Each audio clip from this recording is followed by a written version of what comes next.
I broke up the orgone generator with the crystals inside here by aesthetically adding some more crystals by themselves, and then added some more orgonite and crystals.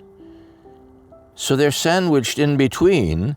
And I thought, I've never done that before. Aesthetically, I kind of like that. So I've got the chakra colors here, which help to align your chakras. The copper wire or aluminum wire, any conductive wire. Doesn't have to be copper. A lot of people are stuck on the fact it has to be copper, and copper is the best. Not necessarily. Copper is good, but so are other conductive wires. So when you wrap that, the energy is moving in a circle, in a vortex anyway. So when it finds an electrical conductive path, it will go and twirl around, so more energy is coming out at the top, as it is in pyramids, than at the bottom here. But there's also a lateral escape of the energy in a lateral way. In fact, it escapes 360 degrees. But because it's swirling in a vortex, it wants to go, most of it comes straight out. And people who are energy sensitive can put their hand over there and they can feel it. 95% of the people can't feel that energy, but the ones who can, they really can feel it when they put their hand over it.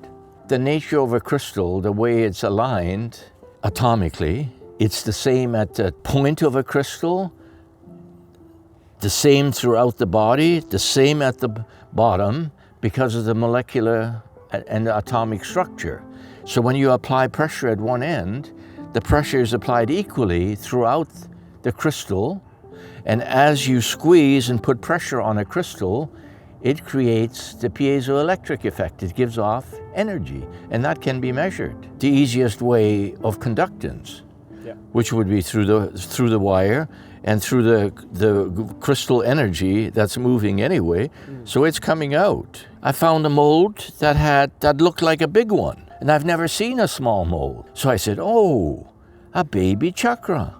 So I was delighted to make one of these. It's unique. I don't think you ever find another one on the internet. It's aesthetically pleasing. And the people who meditate and the people who are in the consciousness raising situation, by stilling their body, going into their heart, it really helps them raise their consciousness. They can feel that. All sorts of things happen to them when they go into that state of mind because they're quiet. They're going into they're approaching the 0 point, which is what we all would like to get to.